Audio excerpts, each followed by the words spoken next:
Padahal wanita-wanita pada zaman dahulu memakai pakaian-pakaian yang gelap, yang tebal, pakaian-pakaian yang benar-benar uh, jauh dari bentuk perhiasan, jauh dari model-model yang di situ, model-model pakaian yang berbau perhiasan. Pada zaman wanita, wanita sahabiyat, mereka memakai pakaian-pakaian yang besar, yang tebal dan gelap. Itu kebiasaan sahabiyat. Kemudian di sini Imam Syawkani, qala Imam Al-Jawzi rahimahullah taala, Imam Jawzi rahimahullah beliau mengatakan yang bagi lil mar'ah an tahdhara min al-khuruj mahma amkanaha an salimat fi nafsiha lam yaslam an-nas minha. Masya Allah, ini perkataan Imam Jawzi. Ini pada tahun, mungkin Imam Jawzi itu pada tahun 700 Hijriahnya, abad ke-7 atau abad ke-8 Hijriah. Beliau sudah mengatakan seperti ini. Hendaknya seorang wanita itu berhati-hati, jangan suka keluar dari rumahnya meskipun dia merasa aman. Meskipun dia merasa aman pada dirinya, tapi belum tentu orang lain itu bisa aman dari fitnahnya. Masya Allah, maksudnya kaum laki-laki.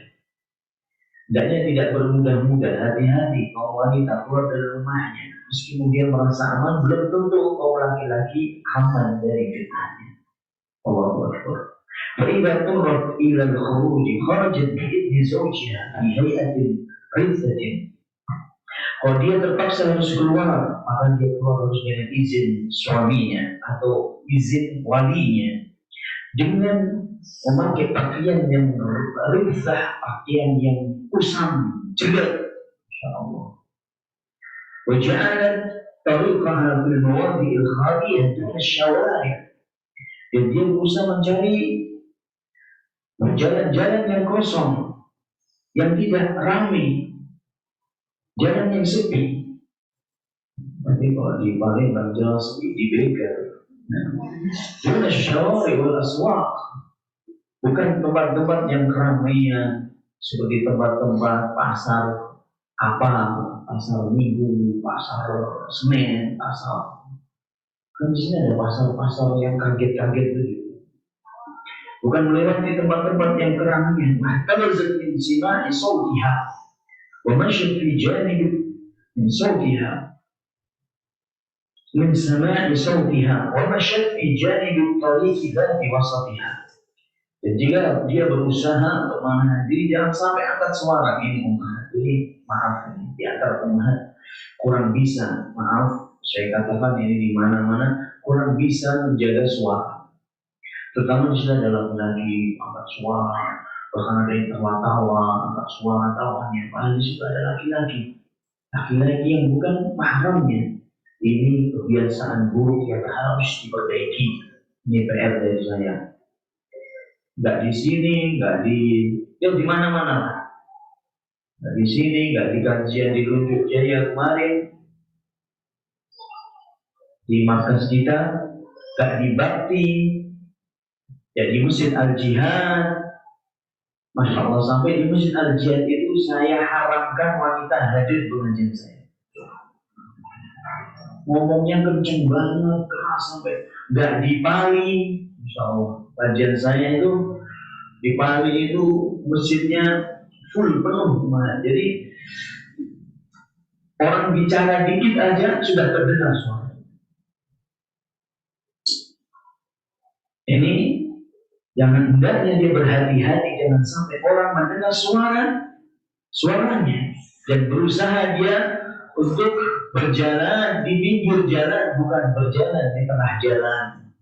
Wanita itu di pinggir jalan, wanita itu jauh dari keramaian. Nah, coba lihat kok di Masjidil Haram, di Masjid Nabawi, ya umat wanita-wanita Saudiyah, wanita-wanita Saudi, Masya Allah. Kok orang Indonesia mesti masuk ke dalam masjid, masuk semangat, pengen dapat soft depan, Masya Allah. Tapi kalau wanita Saudi itu di luar masjid, mepet-mepet hijabnya itu di pinggir-pinggir, di belakang, paling belakang itu. Kalau di Masjidil Haram, mepet-mepet di pinggir, di dinding-dinding itu, kalau di atas itu, di sakafnya itu wanita Saudi ya semuanya. Saya lihat. Yang ibu-ibu Indonesia pengennya minum Hajar Aswad. Allahu Akbar. Ini kenyataan. Kenapa kok terjadi? Ya karena bodoh. Karena bodoh. Masya Allah, sampai merah padam wajahnya, jilbabnya sampai lepas. Yang penting aku bisa mencium Hajar Aswad. Aisyah ibunda kita, contoh terdepan dalam masalah menjaga kehormatan seorang wanita. Tidak ada lagi wanita yang lebih mulia daripada istrinya Rasulullah SAW. Kalau ingin berkiblat, meniru, jangan meniru ustazah, jangan meniru istrinya ustaz, manusia biasa. Jangan meniru guru siapa saja. Tirulah Rasulullah, tirulah orang-orang di sekitarnya Rasulullah SAW. Wanita yang mulia.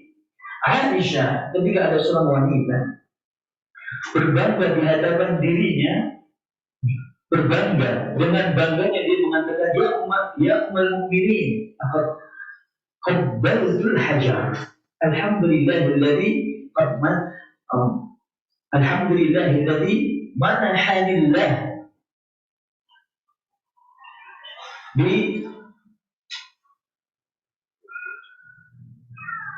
qabli mada yani qabbaltul hajar aswad.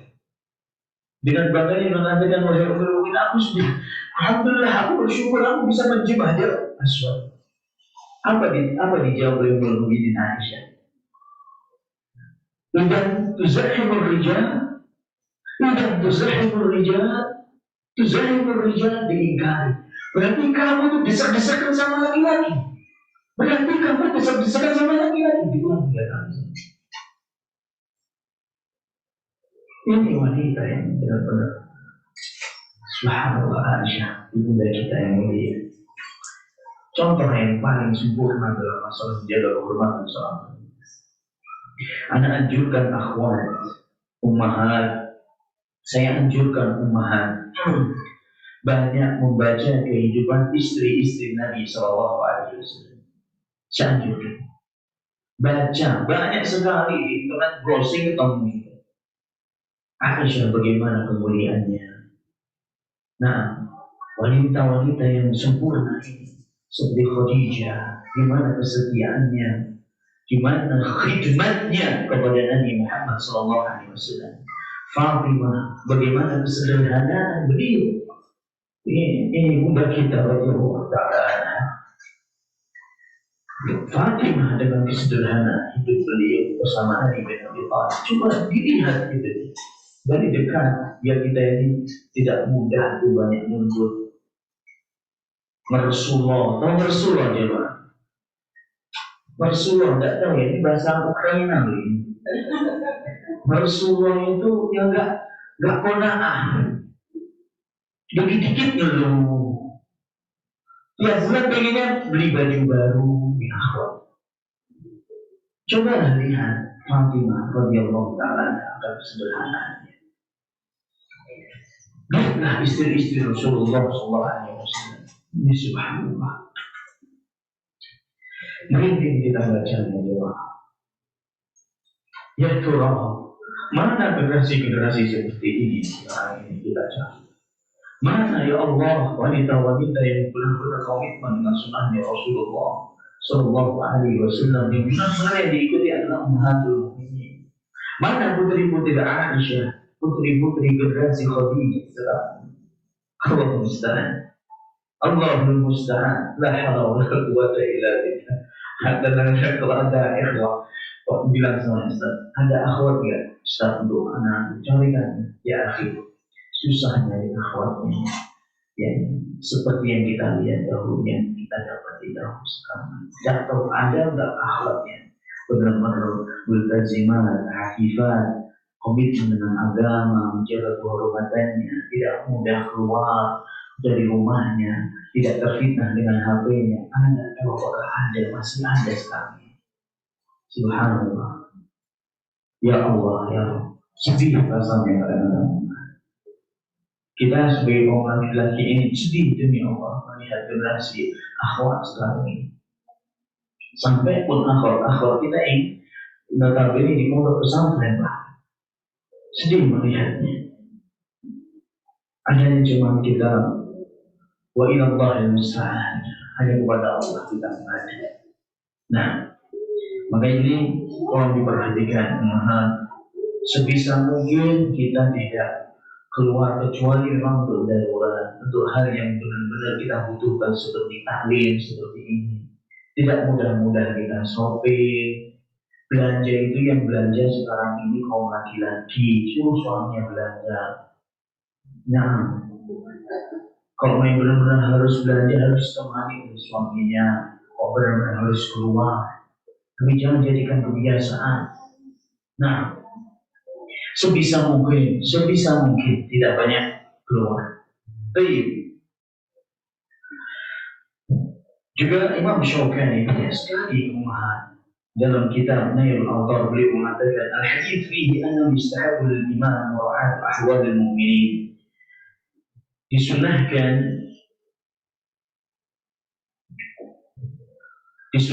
bagi seorang pemimpin untuk memperhatikan peka terhadap kondisi kaum mukminin. Wal ihtiyatu fi ijtinabi ma qad yufdi ila al-mahdhur, dan berusaha sebagai seorang pemimpin ini hendaknya jangan sampai berusaha sekuat tenaga untuk menanggulangi tersebarnya fitnah, baik di jalan, baik di mal-mal, baik gimana, berusaha sekuat tenaga menjauhkan kaum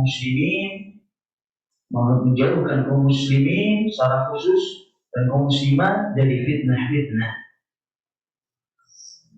Di antaranya berusaha sekuat tenaga untuk tidak terjadi ikhtilat atau campuran antara laki-laki dan perempuan, baik itu di rumah, baik itu di jalan-jalan atau di pasar atau tempat-tempat yang riskan terjadi timbulnya fitnah. Di tempat kerja banyak sekali kan.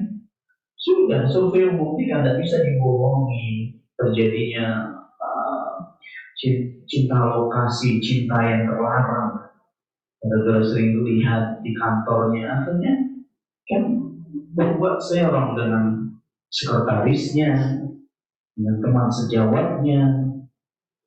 Dan saya punya data rumahan, saya punya data ini baru saja saya dapatkan, ini nggak main-main saya. Saya punya data, dan alhamdulillah bukan data di Indonesia, tapi bisa Anda cocokkan data ini dengan Indonesia. Data ini data di Saudi Arabia. Nah, bahwasanya angka perceraian di Saudi Arabia, ya, saya suka mengikuti perkembangan Saudi. Angka perceraian di Saudi Arabia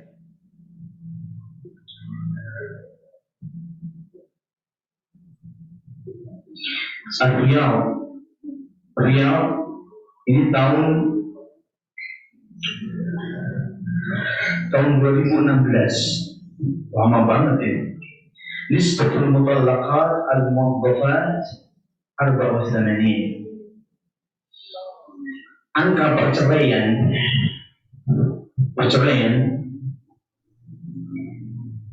dan cerainya ini yang menuntut adalah si wanita, maksudnya khulu, minta gugatan cerai. 84% itu 84% ini dilakukan oleh wanita-wanita yang bekerja di luar rumah. 84% itu dilakukan oleh wanita-wanita bekerja di luar rumah. Wanisbatul mutallaqat li ghairi muwaffaqat, ada jumlah wanita yang minta cerai tapi dia bukan wanita yang bekerja di luar rumah. Memang mungkin cerai karena ya suaminya tidak menafkahi atau segala macam, dan dia melakukan gugatan cerai, tapi dia nggak bekerja di luar rumah, dia ibu rumah tangga gitu. Itu cuma 16%. Bisa Anda paham ya umat? Maksud saya ini, paham nggak umat? Semakin wanita itu banyak keluar akan menimbulkan fitnah yang amat dahsyat. Di Indonesia nggak usah ditanya.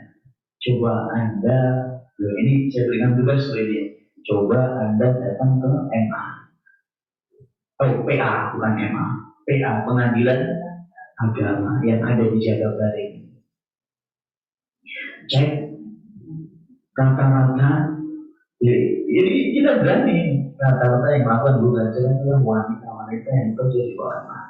Bahkan banyak di antara mereka yang benar-benar pegawai negeri sipil. Nah, ini dan saya pernah ketemu dengan seorang SDM ya, apa ya, di SDM atau iya, kalau nggak salah di SDM di Polri dan juga SDM di Kabupaten Sragen, di Polres Sragen juga orang SDM-nya gitu. Jadi kalau ada yang mau cerai harus dia dulu gitu. Dan juga orang pegawai di, di, di, di kabupaten tersebutnya juga seorang SDM. Jadi yang tahu kepada saya, ya Allah Ustaz, sedih saya Ustaz harus menandatangani orang-orang yang mau cerai. Jadi ini orang-orang para pegawai semua. Subhanallah ya. Ini saya bicara kenyataan ini ya, saya bicara kenyataan data dan bisa dicek sendiri, bukan saya basing-basing asal bunyi, ya bisa dicek. Dan kebanyakan perceraian yang ada di PA ini, pengadilan agama ini, meningkat adalah gugatan cerai. Sedikit sekali yang cerai yang benar-benar cerai yang murni dilakukan oleh seorang suami. Nah,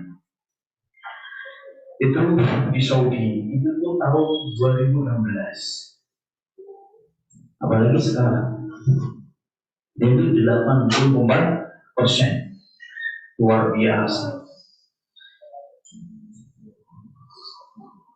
Makanya saya sampaikan kemarin di kajian nasihat-nasihat untuk kaum wanita muslimah di Tunjuk Jaya, kajian Rebu pagi itu 9:30 pagi. Saya sampaikan kepada ummahat, saya menjawab pertanyaan seorang ummahat. Seorang wanita ini akan diuji tatkala suaminya dalam kondisi kesusahan. Sebaliknya seorang suami akan diuji, maksudnya ujian tentang kesetiaan dalam menjaga rumah tangga. Diuji tatkala suaminya dalam kesusahan ekonomi, mencari sebab-sebab penghidupan, ya kondisi pandemi seperti kemarin. Sebaliknya seorang suami akan diuji kesetiaannya dengan istrinya tatkala dia di puncak kesuksesan.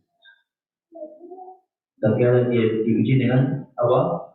Posisinya di puncak apa? Kesuksesan. Makanya nggak banyak orang-orang yang selamat.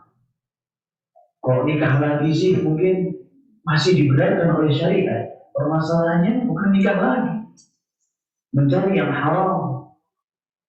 Mina'udzubillah min dzalik. Makanya kondisi kemarin ini 2 tahun atau 3 tahun berjalan, kondisi panggebluk pandemi virus COVID-19, dan saya sendiri juga alhamdulillah sempat kenalan dengan virus ini, alhamdulillah. Dan jazakumullah khairan, saya masya Allah terima kasih kepada umat yang banyak repotin, mungkin banyak ngirimin apa. Dengan kondisi panggebluk kemarin ini, kasus perceraian di Palembang itu meningkat lebih dari 200%. Dengan bukan main-main ini. Dan bisa dicek. Luar biasa.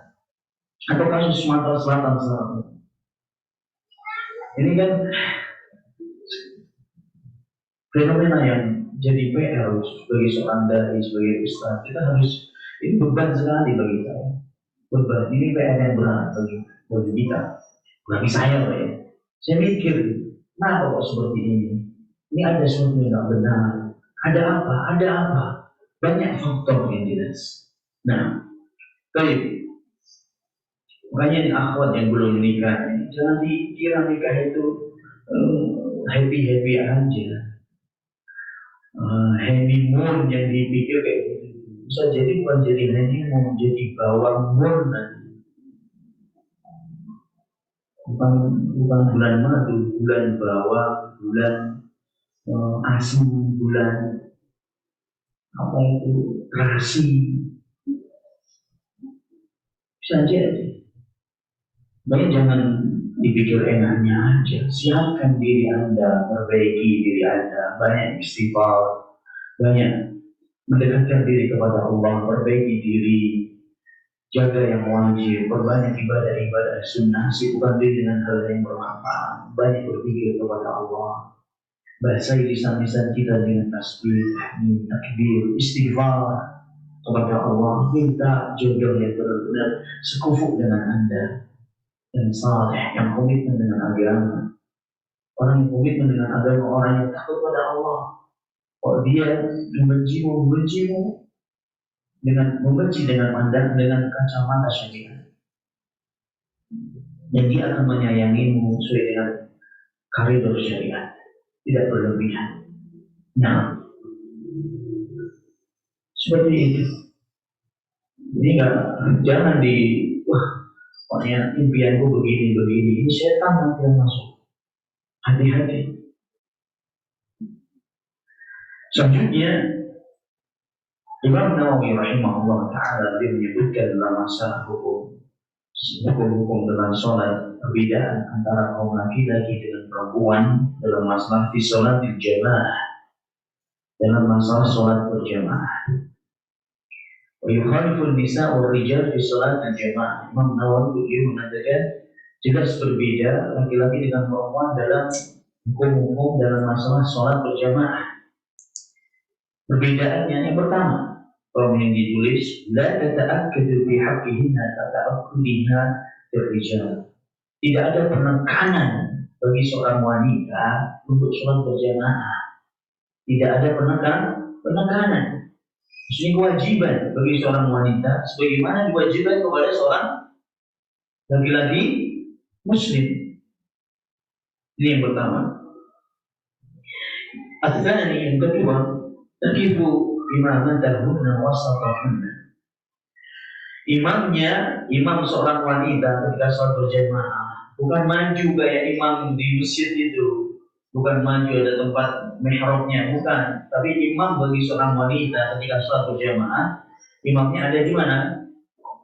Ada di tengah-tengah. Ada di tengah-tengah. Jadi kanan kirinya itu makmumnya, belakangnya juga begitu. Imamnya ada di tengah-tengah mereka. Jadi satu soft begitu. Tapi di soft bagian depan, bukan di soft tengah-tengah gitu, bukan. Soft di paling depan, tapi posisinya di tengah. Jadi lurus dengan sejajar dengan makmumnya. Jelas ya umahat? Punya bayangan ini posisi imam bagi seorang wanita? Punya ya? Pokoknya ini gambar. Ini orang berdiri umpamanya jari-jari. Jadi imamnya itu di tengah ini. Nah ini begini. Imamnya yang jari telunjuk saya. Yang ini makmumnya juga. Kalau sini soft depan dan penuh, baru belakangnya lagi. Tapi tetap imamnya di depan dan di tengah soft. Al-thalits, yang ketiga, takifu wahidatuhunna khalfa rajuli la bijanbihi bi khilaf ar-rajul. Kalau makmumnya seorang wanita sendiri, ada makmum, semuanya kita ada imam ini. Imamnya laki-laki, suaminya gitu ya. Dia ingin sholat bermakmum dengan suaminya. Makmumnya cuma satu, dia sendiri, si wanita ini. Tidak berdiri, kalau makmumnya satu, tidak berdiri di sampingnya imam, tidak. Kayak seperti lagi-lagi kan kalau satu makmumnya berdiri di samping apa? Sebelah kanan si imam, langsung nempel, sejajar lurus, sampingnya pas. Tapi kalau si wanita ini, kalau dia cuma sendirian jadi makmum, dia berdiri di belakangnya imam, di belakang, bukan di samping kanannya. Yang keempat, idza shallaina shuhufan ma'ar rijali fa akhiru shuhufihinna afdal min awwaliha. Yang keempat,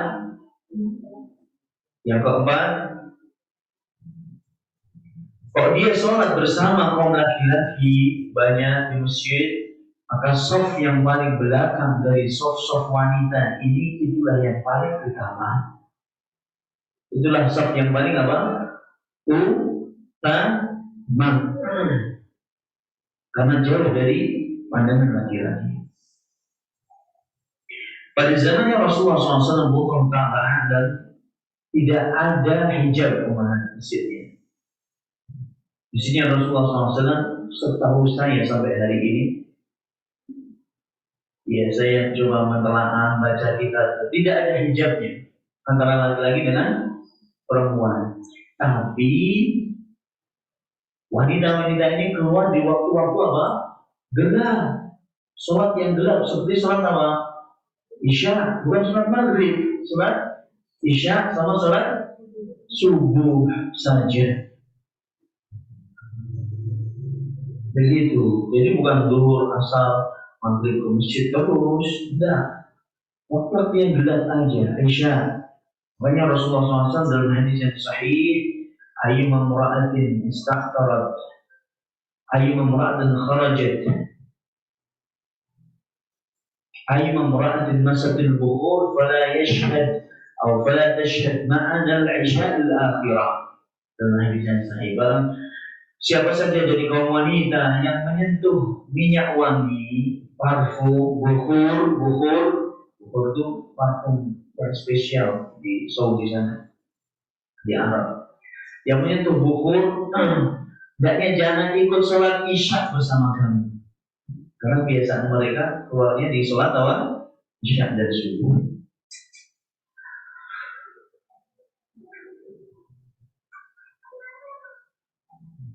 Dengan hadis Aisyah radhiyallahu taala yang di atas diriwayatkan oleh Muslim, bisa kita juga pahami bahwasanya yu'lamu tahrimul ikhtilat baina rijal wa nisa. Bisa kita ketahui bahwasanya bercampur aduk laki-laki perempuan tanpa ada batas itu hukumnya haram dalam agama kita. Pembahasan yang ketujuh masih berkaitan dengan bab salat. Nah, salat khuruj nisa ila salatil Aid, keluarnya seorang wanita untuk salat Idul Fitri atau Idul Adha. An Ummi Atiyah radhiyallahu taala anha qalat amarna Rasulullah SAW an nukhrijahunna fil fitri wal adha al awadiq wal huyar wal dawatil khudur. فأما الحجة فيعتزلن الصلاة وفي لفظ المصلى ويشهدن الخير ودعوة المسلمين رواه الجماعة.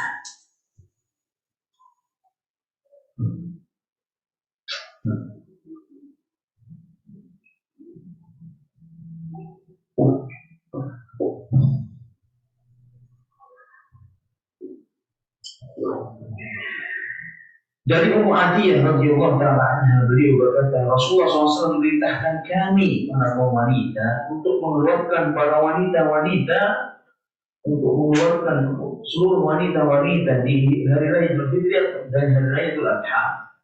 Baik wanita-wanita yang sudah tua, baik wanita-wanita yang masih muda belia, gadis-gadis, atau orang-orang tua, bahkan wanita-wanita yang haid.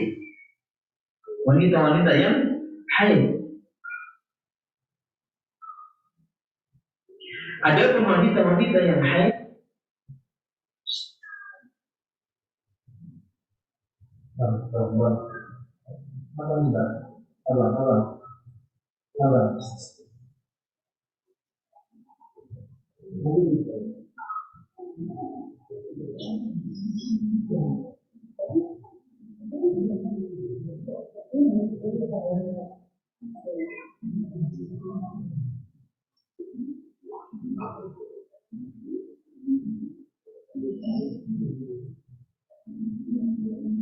Kopi sini om, kopi sini om, om. Enggak mau kopi sama mandi.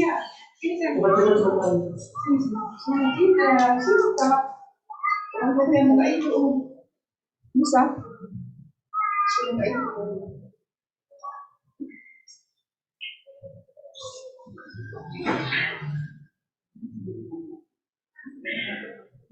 Adapun wanita-wanita yang haid, maka mereka menjauh dari tempat sholat. Mereka hadir di musola, maksudnya di tanah lapang tersebut, tetap menghadiri sholat berjamaah, menghadiri untuk menyaksikan kebaikan-kebaikan, mendengarkan nasihat-nasihat dari khutbah Rasulullah Sallallahu Alaihi Wasallam dan doa-doanya kaum muslimin.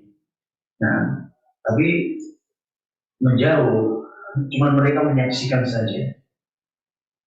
Nah,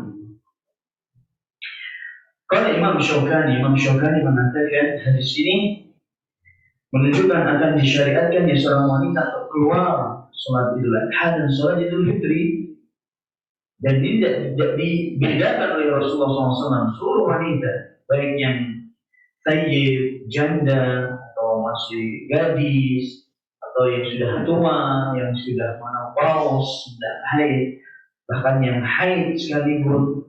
Nah, mereka diperintahkan untuk keluar untuk menyaksikan kebaikan-kebaikan di hari tersebut, dengan syarat malam takun mu'taddatan, dengan syarat dia tidak dalam kondisi masa iddah. Masa iddah itu masa menunggu ketika dicerai suaminya, atau menunggu ketika dia meninggal suaminya, kan berarti dia harus menjalani masa iddah 3 bulan atau 3 kali haid. Nah itu, atau 3 kali suci. Nah itu kalau orang dalam masa iddah nggak boleh keluar. Kalau seorang wanita dalam masa iddah nggak boleh keluar. Nah,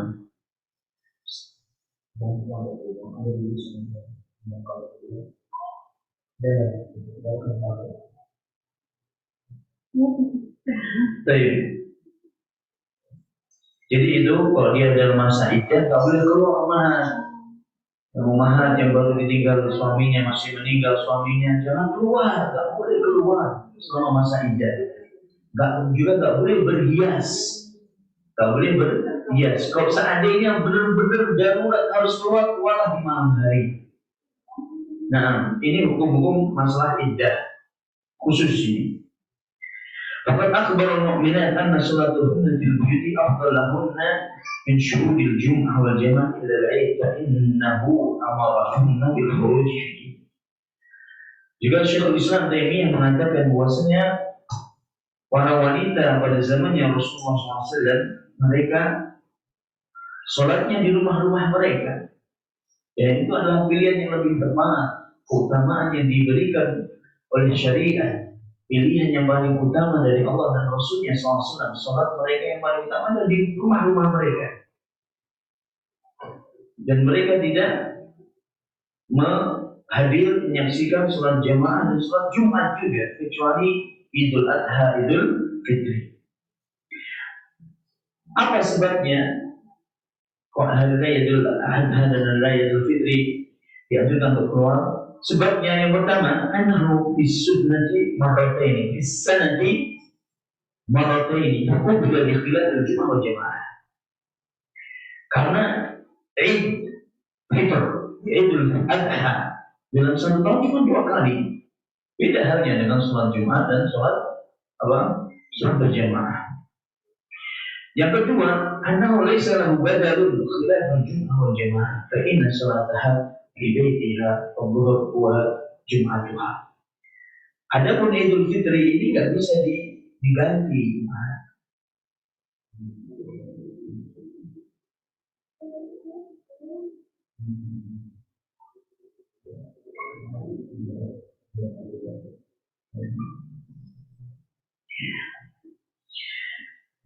Idul Fitri tidak ada gantinya.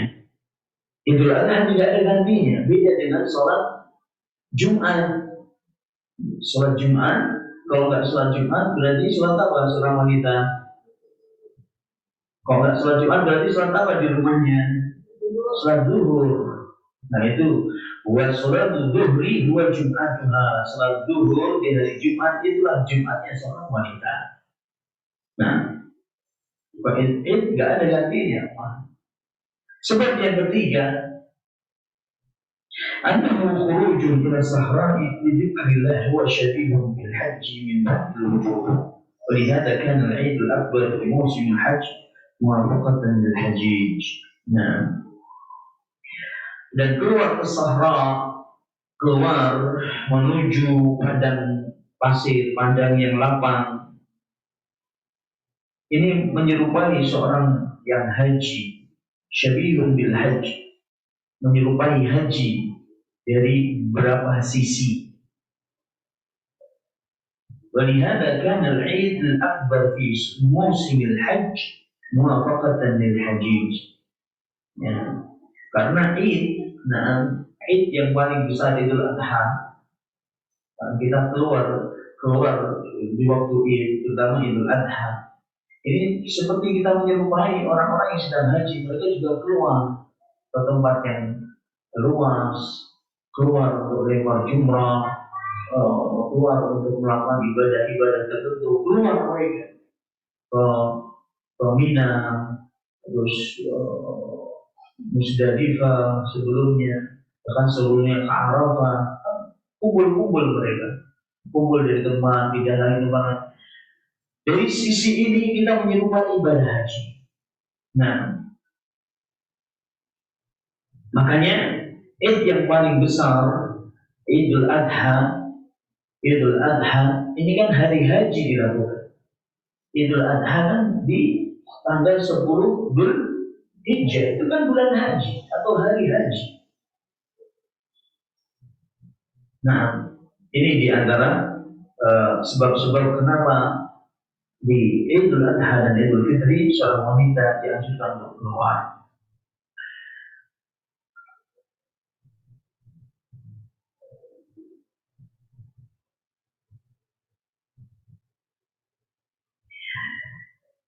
Dan seorang wanita apabila keluar untuk sholat Id,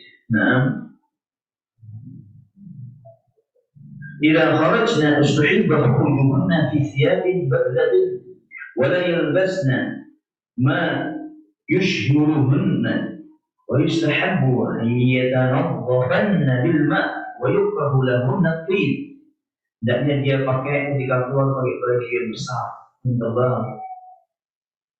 dan jangan sampai dia pakai baju yang syuhrah, yang seringkali membuat orang itu mencuri perhatian orang. Jangan pakai pakaian yang mencuri perhatian orang. Dan dianjurkan dia bersuci atau mandi terlebih dahulu dengan air. Tentunya dengan air, mandi gak bisa pakai bensin, pakai air.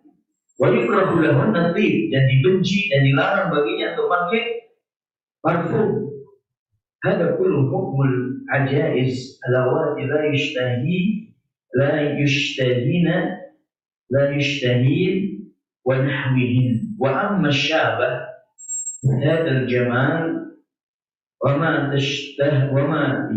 يشتهى فيكره لهن الحضور ما في ذلك من خوف الفتنة وعليهن وبهن. Nah, subhanallah, nggak tahu ini kok Imam Nawawi mengatakan seperti ini. Padahal ini dalam sholat Id ya. Imam Nawawi mengatakan, karena agak aneh ini ya. Karena kita baca dari dianjurkan kepada wanita-wanita yang mungkin yang sudah menopause, yang sudah tua berumuran, tidak ada harapan lagi untuk menikah, itu hendaknya dia keluar. Ada pun wanita-wanita yang perawan, yang cantik, yang bisa menimbulkan fitnah, gitu ya, bisa menimbulkan fitnah, atau ditakutkan dia kena fitnah juga, hendaknya dia tetap di rumah. Dan dibenci bagi wanita seperti ini untuk keluar menyaksikan sholat Id. Ini berkata Imam Nawawi. Tapi sekali lagi perintahnya umum. Kalau menurut saya kembali kepada perintah Rasulullah SAW di depan tadi, umum, siapa saja. Sebagai dikatakan oleh Imam Syaukani dan juga yang lainnya, umum ini sampai yang muda, yang tua, yang haid bahkan. Tapi tetap dijaga apa? Jangan sampai menimbulkan fitnah. Tapi kalau sampai menimbulkan fitnah ya, apalagi kalau sampai pakai pakaian yang menarik perhatian orang, pakai parfum, ya jelas ini hukumnya bukan lagi boleh atau sunnah, ini bisa haram.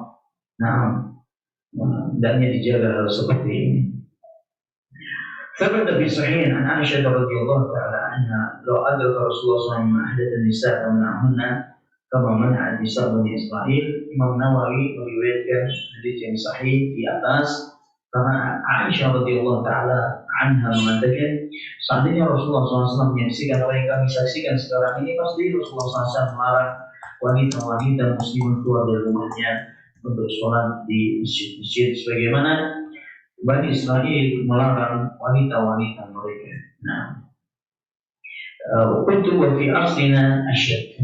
Dan di zaman kita, kata Syekh Shalih Fauzan melarang kitab ini, dan di zaman kita ini lebih harus kita tegasin lagi, dan kelihatannya larangannya semakin kuat karena banyak wanita-wanita yang tidak memperhatikan hukum-hukum yang berkaitan dengan pakaian mereka ketika keluar.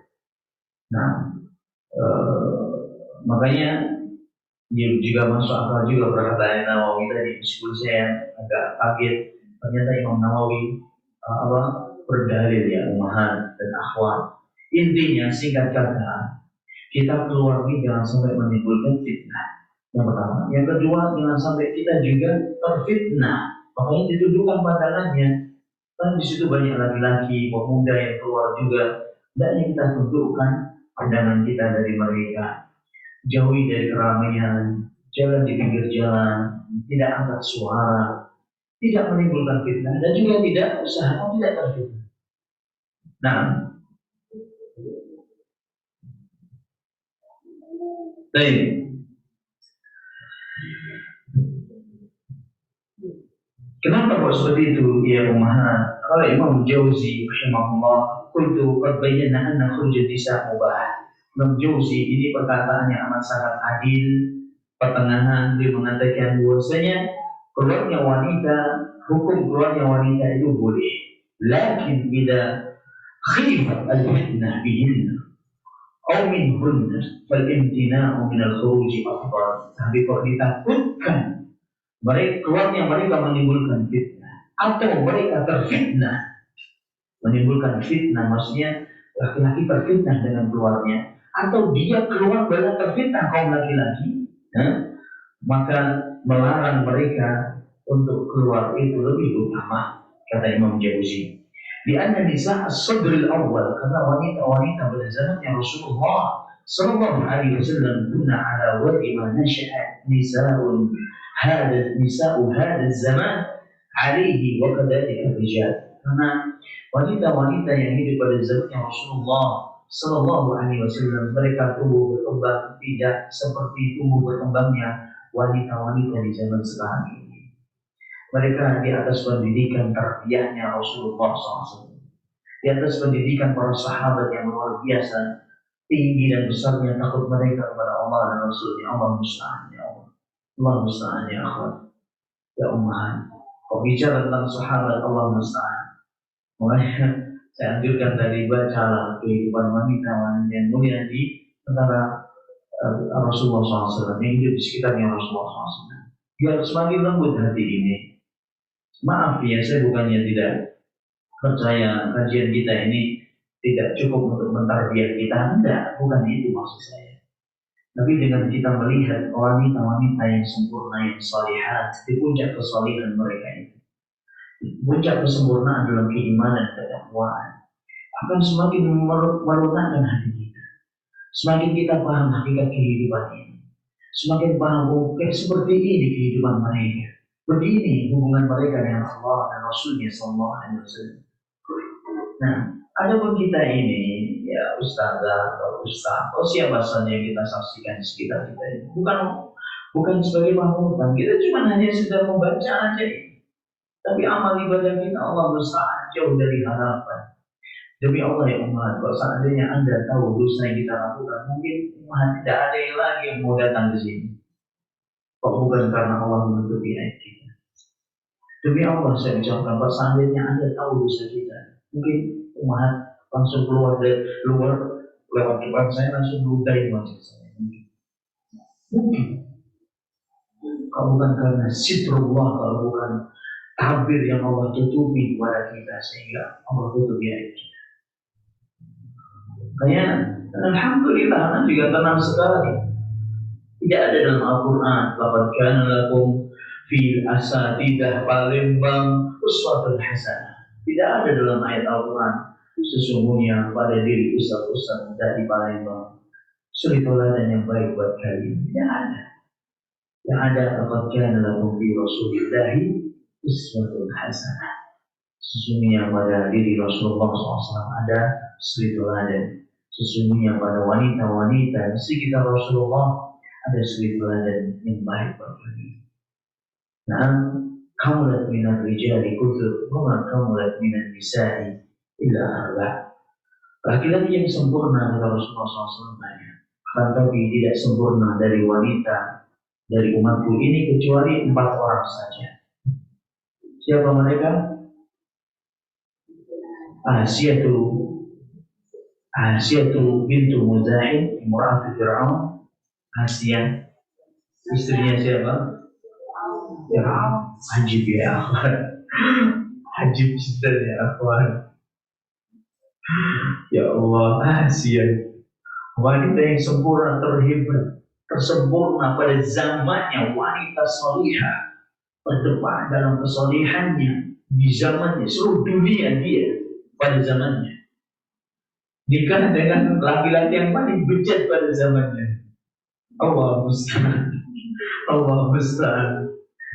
Asyah bintu Muzahid wa Maryam bintu Imran. Ibunya siapa? Isa bin Maryam. Isa bin Maryam. Wa Khadijah bintu Khuwailid, zaujatun Nabi sallallahu alaihi wasallam. Khadijah bintu Khuwailid. Yang terakhir Fatimah bintu Muhammadin sallallahu alaihi wasallam. 2 orang bukan dari umatnya Muhammad sallallahu alaihi wasallam. Yang 2 orang umatnya Muhammad sallallahu alaihi wasallam. Nah, bahkan istri dan putrinya. Allahu Akbar. Bacalah sirah mereka yang ummahat. Saya mohon benar-benar, saya minta pada ummahat untuk dibaca sirahnya Khadijah dengan dalam, terperinci kalau perlu kehidupannya Khadijah. Ibnu Katsir punya itu yang Bidayah wa Nihayah, bisa dibaca. Atau wanita-wanita di sekitar Rasulullah, An-Nisa haulat Nabi sallallahu alaihi wasallam, sudah diterjemahkan. Wanita-wanita di sekitar Rasulullah sallallahu alaihi wasallam. Baca ya ummahat. Allah ya ummahat. Saya sudah sampaikan tadi bagaimana kecerdasannya Aisyah, kewaraannya Aisyah, kesederhanaan hidupnya Fatimah, dan kesetiaannya istri-istri Rasulullah SAW, dan luar biasa mereka dalam melayani Rasulullah Sallallahu Alaihi Wasallam, ketaatan mereka dalam beribadah kepada Allah Subhanahu Wa Taala. Allahu Akbar. Mitalan yuhtada, sebuah contoh yang harus kita ikuti. Nah, ومن هذه النقولات تعلمين أيتها الأخت المسلمة أن خروجك لصلاة العيد مسموح به شرعا بشرط الالتزام والاحتشام بقصد التقرب إلى الله ومشاركة المسلمين في دعواتهم وإظهار شعائر الإسلام، وليس المراد منه عرض الزينة والتعرض للفتنة وتنبهي لذلك. Dengan penjelasan yang sudah saya jelaskan di atas, wahai wanita muslimah, ketahuilah bahwasanya keluarnya Anda untuk sholat Id itu hukumnya boleh, mubah, dibolehkan oleh syariat, tapi dengan syarat Anda harus komitmen dengan syariat agama ketika keluar, menjaga kehormatan, menutupi aurat dengan sempurna. Tujuan Anda keluar untuk mendekatkan diri kepada Allah Subhanahu wa Ta'ala. Ikut serta dengan kaum muslimin dalam doa-doa mereka dan menampakkan syiar agama yang agung. Tujuannya bukan untuk menampakkan perhiasan. Ini berarti. Jadi juga anak anjurkan, akhwat anak tidak tahu, umahat juga saya tidak tahu. Kesini kadang-kadang pakai gelang, masya Allah, ditampakkan gelang akhwat yang lainnya, katik gelang, ya Allah, ini menyakitkan perasaan bagi orang-orang yang tidak punya. Tolong jangan pakai perhiasan di kajian ini. Jangan pakai perhiasan di kajian ini. Jangan tampakkan perhiasan. Sampai pun pakai henna segala macam, nggak perlu. Tutupilah henna itu dengan cukup pakai henna itu di tangan hias oleh suami. Jadi tidak usah pakai henna. Henna tutupi pakai kain, pakai sarung tangan. Nanti kalau di rumah hiaslah dengan secantik mungkin untuk suami Anda. Secantik-cantiknya, sempurna perhiasan, semua perhiasan pakailah. Tapi ketika di hadapan siapa? Suami tercinta. Nah, seperti itu. Di sini nggak perlu, kita di sini belajar agama untuk mendekatkan diri kita kepada Allah, untuk menebarkan keimanan dan ketakwaan kita kepada Allah Subhanahu wa Ta'ala. Baik.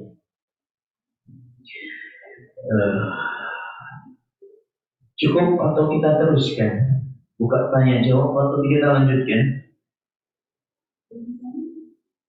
Sampai jam berapa ini? Kita buka tanya jawab. Kalau kita lanjutkan, kita akan membahas tentang masalah jenazah.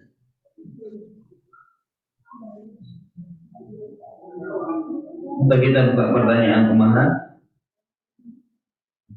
Atau sampai setengah 12 kita materi? Gimana? Izin bertanya Ustadz. Assalamualaikum. Ada pertanyaan di situ? Ada. Nah, pembahasan tentang sholat sudah selesai dan kita akan bahas tentang jenazah, tentang masalah apa? Jenazah, penyelenggaraan jenazah. Saya kira ini bukan hal yang asing ya bagi akhwat, dan saya sudah tahu ada beberapa tempat yang sudah ada tim, tapi masalah jenazah ini juga permasalahan yang tidak bisa kita anggap sepele. Terus perlu kita murojaah, diulang kembali pelajarannya, dan yang paling penting dari itu kita ambil pelajaran dari kematian. Nah, ini yang paling penting. Saya tidak apa-apa kita ambil mungkin pada kesempatan yang akan datang biidznillah ta'ala. Kita buka tanya jawab aja. Nah, apa-apa. Ada yang dari Zoom, Ustaz? Izin Ustaz. Assalamualaikum Ustaz. Ustaz, ini ada pertanyaan dari Ummahat Yuli. Apa boleh wanita keluar rumah setiap hari untuk menuntut ilmu? Tapi kebanyakan kajian setelah ba'da maghrib dan anak berusaha menjaga diri dengan menutup aurat.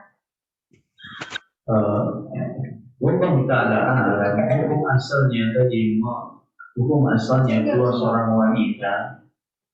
Hukum asalnya bagi seorang wanita keluar ini dalam kondisi darurat atau dalam kondisi yang benar-benar dibutuhkan untuk keluar. Di antara kebutuhan yang sangat dibutuhkan oleh jiwa ini, oleh hati ini adalah kebutuhan terhadap ilmu. Dan dengan adanya teknologi, perkembangan teknologi media sosial sekarang ini itu juga tidak menghalangi tetap dianjurkannya seorang wanita untuk keluar dari rumahnya untuk menuntut ilmu. Sebagaimana kaum wanita pada zamannya Rasulullah SAW juga ada waktu-waktu tertentu mereka kumpul di salah satu rumahnya seorang sahabiah dan dinasihati, mendengarkan nasihat Rasulullah SAW. Ada di rumah, dikumpulkan di rumah, dan disitulah Rasulullah SAW memberikan nasihat. Ada jadwal khusus dari Rasulullah SAW untuk menyampaikan pesan dan nasihat singkat untuk mereka. Ini diantara yang jelas ilmu syar'i perkara yang sangat dibutuhkan. Ada jawab Allah Taala alam bisawab ya ummahat. Boleh dengan syarat tadi, kalau Anda wanita yang wanita yang bersuami, hendaknya setelah mendapatkan izin suami. Dan bagusnya lagi keluar bersama siapa? Suami untuk menuntut ilmu, karena jam-jam itu bukan jam kerja. Jam sudah balik kerja biasanya. Dan itu lebih anak anjurkan ummahat kalau belajar ini harus juga seimbang, biar kondisi di rumah tangga kita ini seimbang. Ummahatnya semangat ngaji, istrinya semangat ngaji, suaminya membeli kayak kerupuk Palembang disiram air tuh melempem, tidak hidup tidak mati. Ini dekat dengan kematian. Allah musta'an. Ini biasanya ya akan terjadi ya gesekan. Makanya di sini butuh kesabaran umat. Bagi yang suaminya belum ngaji, ya, terus doakan dan terus berusaha untuk diajak. Doakan semoga Allah memberikan pendapat.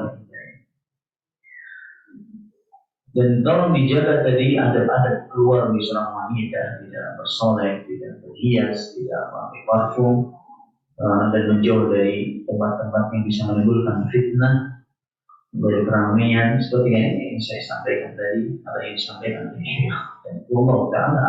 Nah, yang lain? Izin bertanya, Ustaz.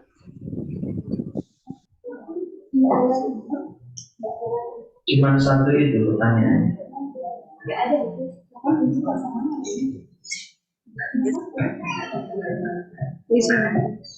Ini bila kondisi sulit. Iya, baik. Pak Ustaz, ini ada satu lagi pertanyaan. Mengenai gimana kalau misalnya dengan ibu-ibu yang harus keluar rumah karena antar jemput anak sekolah. Allah Taala a'lam bishawab. Ini juga menjadi masalah sebenarnya. Allah musta'an. Sebenarnya bukan darurat sekali ya, kalau dia punya suami. Sebenarnya bukan darurat sekali. Sehingga banyak kemudaratan saya dapetin dengan banyaknya ummahat sekarang naik sepeda motor sendiri, terus keluar jemput anak, antar jemput anak. Di antara mudaratnya, kalau kita yang saya amati, terutama di kota kita ini, banyaknya kecelakaan yang terjadi pada ummahat, sering mengendarai sepeda motor sendiri, atau bahkan yang suka nyopir sendiri juga, karena tidak sepeda ya, nalar seorang banyak refleks nalar laki-laki perempuan itu beda ya. Sehingga dia sering mungkin banyak yang sorot di media sosial, emak-emak kalau naik sepeda motor, rutinnya kemana, pilotnya kemana. Ini di antara dampak negatif ya. Sebisa mungkin ummahat karena nasihati, karena saya nggak bisa bicara dengan perasaan dalam masalah agama. Dalilnya nasnya sahih para ulama sudah bicara semuanya. Saya nggak berani menyelisih perkataan Allah Dan sabda Rasulullah SAW, tidak bisa saya menyelisih apa yang disepakati oleh para ulama terdahulu dan sampai hari ini di kalangan ahli sunnah. Biasanya keluar itu wanita dan ketika dibunuh sudah dibutuhkan. Kalau punya anak laki-laki, suruhlah anak laki-laki yang tersebut. Kalau punya adik umpamanya, punya adik kandung, mintalah, berarti om anak kita, mintalah untuk menjemput. Jangan menjemput. Dan di sini seorang suami sudah bertanggung jawab. Seorang suami dalam hal ini dia bertanggung jawab sebenarnya. Yang paling terdepan dalam masalah tanggung jawab anaknya adalah suami, seorang ayah. Dia harus berikan solusi sebenarnya. Entah itu pakai ojesan juga akhwat ya. Jadi apa ini? Ya Allah, Allah musta'an. Ojesannya juga, drivernya itu juga cewek, Allah musta'an ya Allah. Mungkin dia cari ya.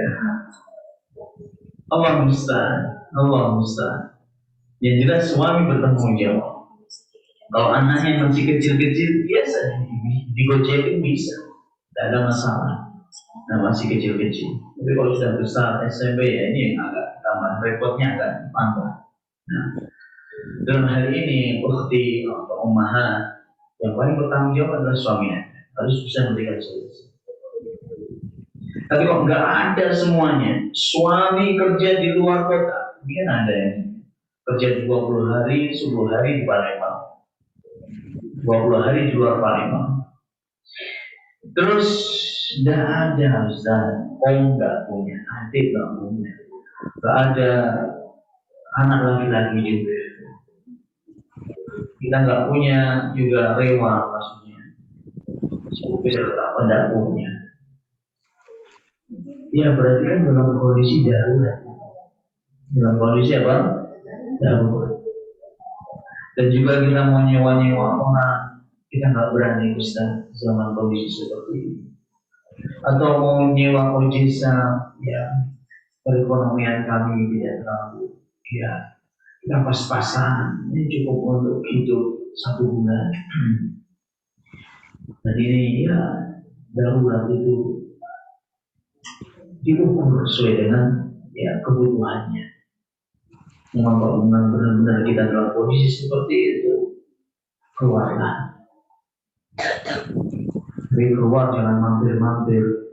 Tujuannya untuk menjemput anak, jemput anak. Terus bukan mampir programnya si A, si B, umahat ini, umahat itu. Aduh, ini repot kalau seperti itu.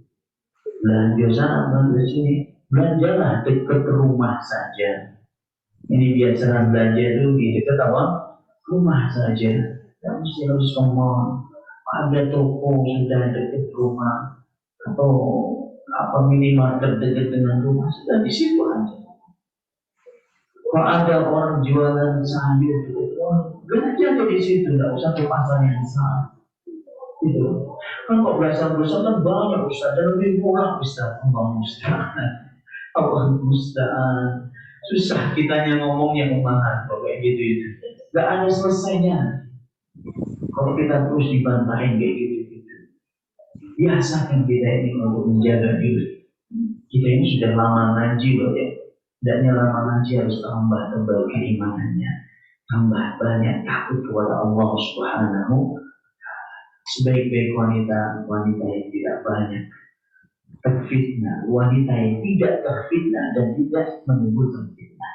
Sebaik-baik wanita adalah wanita yang tidak melihat laki-laki dan tidak melihat laki-laki.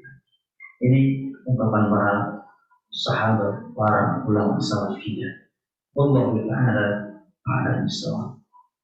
Nah, sudah nggak ada lagi pertanyaan? Masih ada lagi Ustaz. Baik. Ini ada dari Umar Furqan, izin bertanya, bila kondisi kita dalam keadaan sujud dalam sholat id, tiba-tiba ada yang lewat di hadapan kita tanpa kita sadari. Sebagai pemutus sholat adalah wanita balik. Apakah kita harus mengulang sholat kita bila di rakaat kedua? Bagaimana seharusnya Ustaz? Jazakallahu khairan. Kalau sholat id itu sutrahnya makmum, itu sutrahnya imam, jadi sutrahnya makmum. Tidak apa-apa mau lewat-lewat dan insya Allah. Tidak ada masalah kalau ada yang lewat, insya Allah tidak ada masalah. Karena sutrah kita, sutrahnya imam, jadi sutrahnya siapa?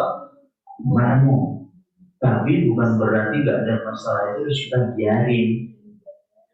Boleh kita apa? Boleh kita apa? Cegah boleh.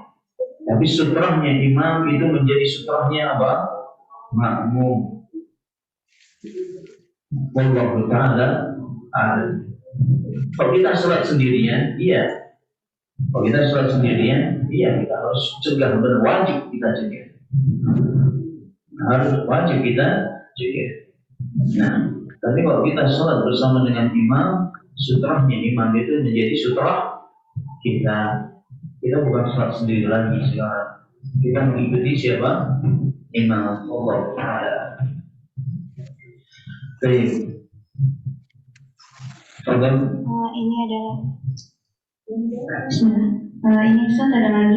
Bagaimana dengan kajian yang tidak pakai hijab? Kebanyakan selama ini ada di sekitar kita. Ini anak dengan kajian-kajian yang tanpa hijab itu, anak kok jadi curiga atau penasaran sama ustadznya. Iman dia lebih kuat imannya dari para sahabat, atau memang ustadznya sudah mati hatinya, atau sakit kronis sudah tidak bisa membedakan mana yang hak, mana yang batil, mana syariat, mana yang boleh dilakukan. Hukum hijab ini jemaah wajib hukumnya. Wajib. Ya Allah, Abu Bakar As-Siddiq radhiyallahu anhu punya putri yang dinikahi oleh Rasulullah SAW. Siapa? Aisyah, ibunda kita. Umar bin Khattab radhiyallahu anhu punya putri dinikahi oleh Rasulullah SAW. Siapa putrinya Umar bin Khattab? Hafsah bintu Umar radhiyallahu ta'ala anha wa an abiha. Itu Umar, Abu Bakar Siddiq mau ketemu putrinya itu dibalik hijab ngomongnya jamaah. Ngomongnya dibalik apa? Hijab. Semenjak turun wa idza sa'altumuhunna, turun ayat dalam surat Al-Ahzab, wa idza sa'altumuhunna mata'an fas'aluhunna min wara'i hijab. Kalau engkau membutuhkan sesuatu dari mereka istri-istri Nabi SAW, dan yang kau selesaikan kebutuhan itu di balik hijab. Pada ustaz seperti ini, dan jujur saja saya juga lakukan, pernah ditalang di Muara Telang, di Muara Telang itu di jalur 3 nyebrang Sungai Musi pakai getek. Dari sini 40 kilo perjalanan baru nyebrang lagi. Aduh, gak karuan jalannya susah saya gambarnya. Aduh, orang awam, masya Allah banyak sekali umat yang hadir itu sampai ratusan umatnya. Dan hadir itu lebih dari 200 orang. 150-nya umat, yang 50-nya 200-an orang, 50-nya dari bapak-bapak. Akhirnya bapak-bapak itu saya posisikan di depan, belakangnya baru umat. Tapi repot juga, ini saya alami, benar juga saya alami. Repot sekali umat. Ya Allah, lihat mama, pakai apa itu namanya? Aduh, ya Allah, bersolek, pokoknya semua alat bersoleknya dikeluarin semuanya mungkin. Hanya untuk menghadiri pengajian. Orang awam. Ya Allah, la haula wala quwwata illa billah. Benar-benar tidak nyaman. Berat saya rasa. Tapi gimana? Memang ini orang-orang awam dan tidak ada hijabnya memang masjid itu. Ini biasa kalau di kampung-kampung kayak gitu itu ya. nggak ada hijab gitu. Jadi untuk pertama kali itu ya sudah kita dalam kondisi kita jalani itu, selanjutnya insya Allah tidak akan benar. Tapi kalau orang setiap kajian kok buka-bukaan terus, masya Allah, jadi nabur terus sama jemaahnya. Jadi setiap kajian menabur dia. Kalau pemahatnya makanya terjadi apa yang terjadi. Ini sering hubungan lagi dengan pemahat, dengan jemaahnya, lewat WA, dengan telepon, dengan bermudah-mudah. La haula wa la quwwata illa billah. Fitnah, jadi apa fitnah? Fitnah. Wanita ini mataraktu fitnah dan adallu ala rijali minan nisa. Tidak ada fitnah yang lebih berat yang pernah tinggal untuk umat ini, kata Rasulullah SAW, bagi seorang laki-laki melebihi fitnah wanita. Sudah ada yang buktikan, sudah ada yang buktikan banyak orang. Sudahlah, sudah. Jangankan kita, sudah Bani Israel sudah menjadi pelajaran yang berat. Fitnah yang terjadi pertama kali di Bani Israel, fitnah wanita. Wah, banyak sudah. Ngeri yang jelas. Karena perlu saya banyak bicara masalah ini. Semoga Allah jauhkan dari fitnah yang seperti ini. Makanya tadi kalau ada ustaz kok suka buka-bukaan di pengen isi wasiat tanpa hijab, saya kok itu tadi antara dua kemungkinan tadi. Bisa jadi karena ustaz ini sakit hati.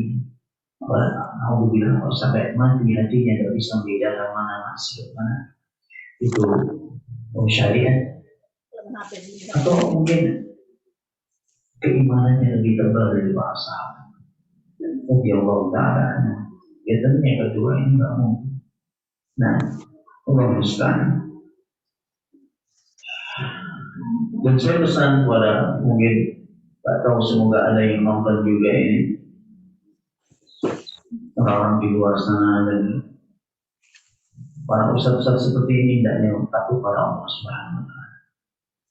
Saya nasihatkan kepada ustaz-ustaz yang seperti ini bermudah-mudah dalam masalah hijab dan dia takut kepada Allah Subhanahu wa Ta'ala.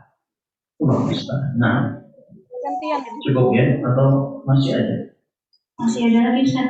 Masih ada itu berapa? Cukup ini yang terakhir. Ada 2 lagi, Ustaz. Ya teh, cukup. Sudah cukup. Nah. Assalamualaikum Ustaz, izin bertanya. Assalamualaikum Ustaz. Nah. Di instansi tempat saya bekerja mewajibkan siswa dan guru untuk sholat duha berjamaah dan harus menandatangani absensi sholat duha. Sementara saya tidak yakin kalau lapangan tempat sholat berjamaah itu suci, karena pernah beberapa kali saya melihat ada hewan najis berada di sana. Sampai sekarang saya tidak pernah ikut berjamaah dan melaksanakan sholat duha sendiri di musalah guru. Bagaimana seharusnya sikap saya, Ustaz? Apakah saya harus ikut sholat duha jamaah jika keadaannya demikian? Sholat sunnah, barakallahu fiik. Sholat sunnah tidak dianjurkan untuk dikerjakan secara berjamaah kecuali satu sholat saja, yaitu sholat tarawih. Adapun duha berjamaah tidak dianjurkan, bahkan termasuk bid'ah, perkara yang baru dalam agama. Sholat duha berjamaah, sholat anjurkan giring anak-anak untuk sholat berjamaah, sholat 5 waktu. Ini yang pertama kali. Ya, pertama kali kok sudah terjaga sholat duhurnya. Biasanya kalau sholat di sekolah kan sholat duhur sama asar biasanya. Duhur sholat berjamaah, anjurkan itu berjamaah. Guru-guru semuanya yang laki-laki berjamaah.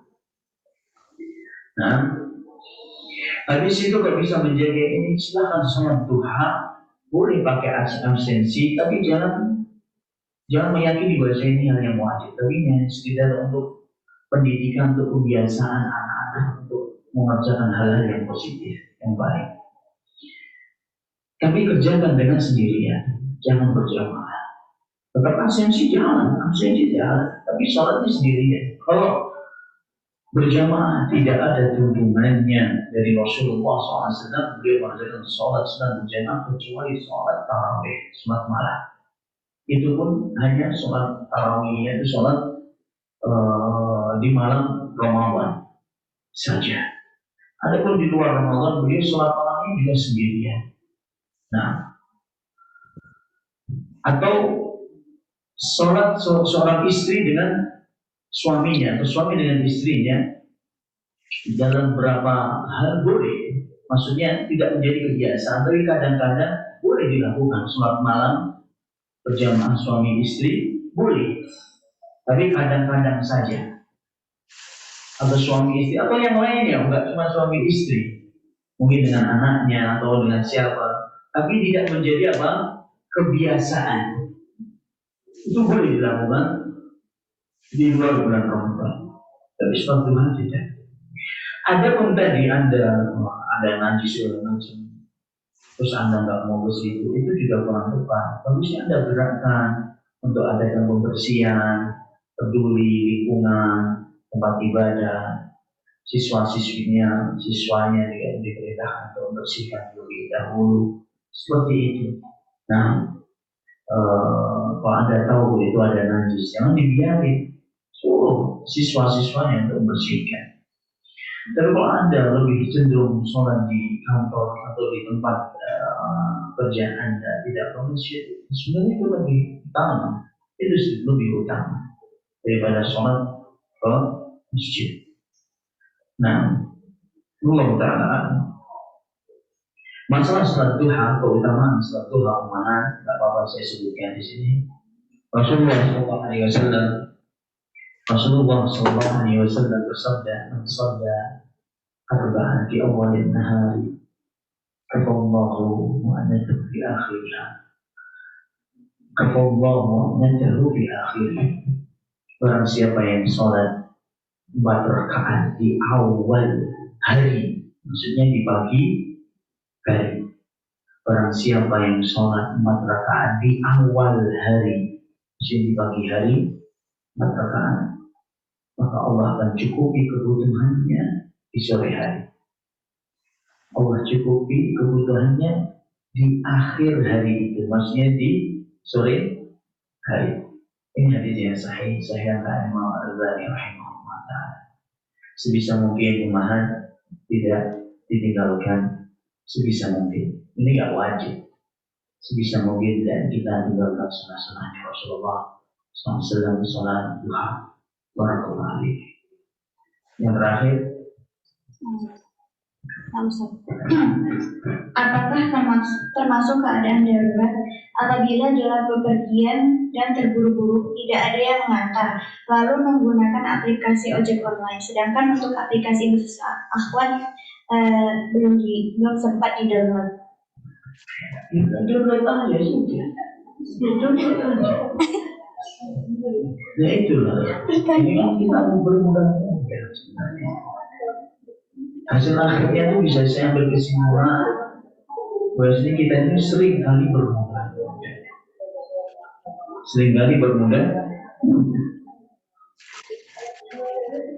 Solusi ini banyak sebenarnya. Anda mesti harus ojek apalagi ojek online. Alhamdulillah, saya sering lihat ada orang di sini pesan ojek online. Ya Allah, izin gitu, izin kau gitu. Ini bahasa Rusia ini. Ya Allah, ada ojek online nunggu ternyata akhwat. Ya Allah, naiknya juga masya Allah dengan semangatnya gitu loh, naiknya itu gak sama rumah. Saya bilang sama istri itu, gimana ini akhwat kita ini? Jadi marah sendirian saya kerja. Marah sendiri, ngomel-ngomel sendiri, kayak orang gila saya. Iya, sama nih.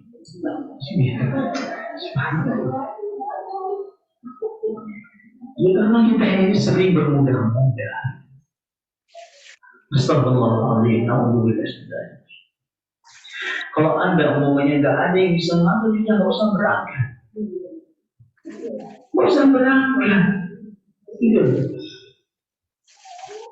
Kalau umumnya ada akhwat yang punya motor dan masih kosong, nggak ada yang dibonceng, ya bisa minta tolong. Oke, seperti ini sebagai kerjasama yang baik. Yang nggak punya kendaraan, tolong dibantu, gitu loh. Umat diberikan solusi.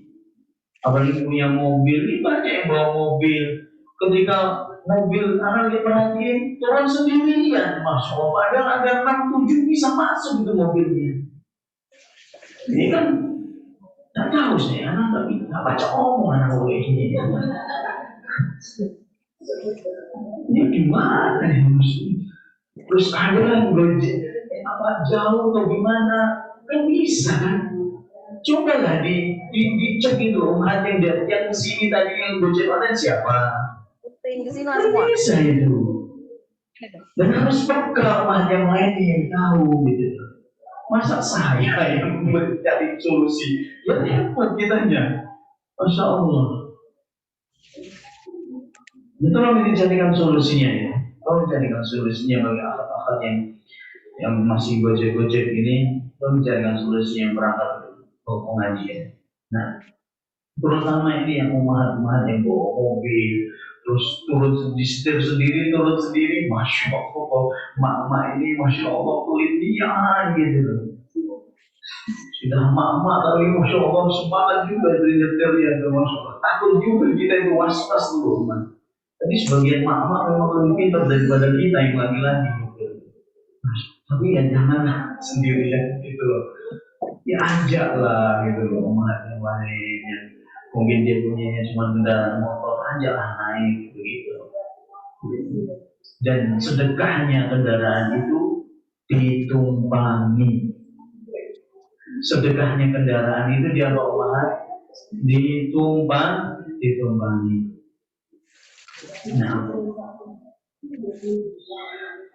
banyak kalau ada Rasulullah SAW merasa kena qablu bahrin fal yu'ti man la bahralah. Siapa yang memiliki kelebihan tunggangan, maksudnya ada kendaraan dia masih kosong, hendaknya dia berikan kesempatan orang untuk menumpang kepada naik ke kendaraannya. Maksudnya kelebihan kendaraan, dan dia berikan kesempatan orang untuk naik kendaraan. Ya, anak boleh cerita ini umat, cerita dikit ya, curhat ini Ustaz. Sepekan yang lalu, mulai hari Sabtu kemarin, Sabtu yang lalu, ya berarti sudah sepekan ini. Kan Ustaz ini sudah orang Palembang ini dapat undangan untuk bawa ke Batu Malang selama sepekan, dari mulai hari Ahad sampai hari Jumat. Sabtu pulang sepekan, mulai Ahad kemarin sampai Jumat yang lalu. Mulai Sabtu, Jumat yang kemarin sampai hari Jumat. Masya Allah, qadarullah anak-anak juga diundang juga, tapi saya tidak bisa hadir karena saya harus ngurusin ibu.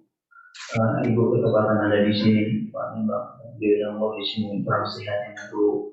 Tidak bisa saya tinggal jauh-jauh dalam waktu yang lama. Karena saya izin, saya nggak bisa. Tapi yang lainnya berangkat. Berangkatnya naik apa cuma? Naik bis cuma, ya Allah. Naik bis, bayar DW gitu, masya Allah. Ya Allah, satu hajar. Banyak sesat jiwa kita. Seandainya kalau ada orang jamaah ini kelebihan mobil, dipinjamkan selama satu pekan, masya Allah akan baik. Bawalah ini Islam untuk 7-6 orang, masya Allah. Ini alangkah baiknya, ada tahun, ada diri, taqwa, ya Allah. Ada kerjasama yang baik di sini. Ada kerjasama yang baik dalam kebaikan. Kalau naik pesawat biar jamaah 2.500.000 tiketnya berapa tuh? Katanya fulus. Kalau naik pesawat akhirnya naik bis itu sampai Batu. Saya nggak bisa bayangin itu kayak apa rasanya badan. Masya Allah. Kita nggak bisa berhenti kayak kita naik mobil gitu kan. Berhenti di pondok ini istirahat dulu gitu. Lanjut terus kan sampai sana. Allah Akbar, semoga Allah jaga mereka. Ini Ustaz kita ini jangan kiranya mereka sudah bertahun-tahun, berpuluh-puluh tahun belajar agama terus gak butuh, masih belajar kita ini gitu loh. Terus menuntut ilmu. Jadi ini perlu difikirkan ke depannya. Nah, perlu dipikirkan ke depannya. Semoga ada ta'awun yang baik.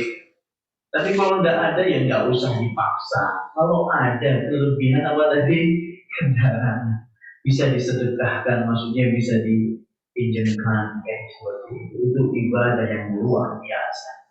Apalagi digunakan untuk menuntut ilmu syar'i, bukan untuk shopping, bukan untuk wisata, bukan untuk menuntut ilmu syar'i. Itu yang berguna. Saya cukupkan sampai di sini, insya Allah. Insya Allah kita lanjut pada kesempatan yang lain. Semoga Allah Subhanahu Wa Taala berikan kemanfaatan dari apa yang kita kaji, dan semoga ilmu yang kita pelajari ini semakin menambah ketakwaan di dalam hati, semakin menambah rasa takut kita kepada Allah Subhanahu Wa Taala, melahirkan amal saleh, melahirkan amal saleh, melahirkan amal saleh pada diri kita, dan untuk pribadi-pribadi yang saleh yang beriman dan bertakwa kepada Allah dan Rasulnya dan hari akhir. Subhanallahumma wa bihamdika, asyhadu an la ilaha illa anta, astaghfiruka wa atubu ilaik. Akhiru da'wana alhamdulillahi rabbil alamin. Assalamualaikum warahmatullahi wabarakatuh.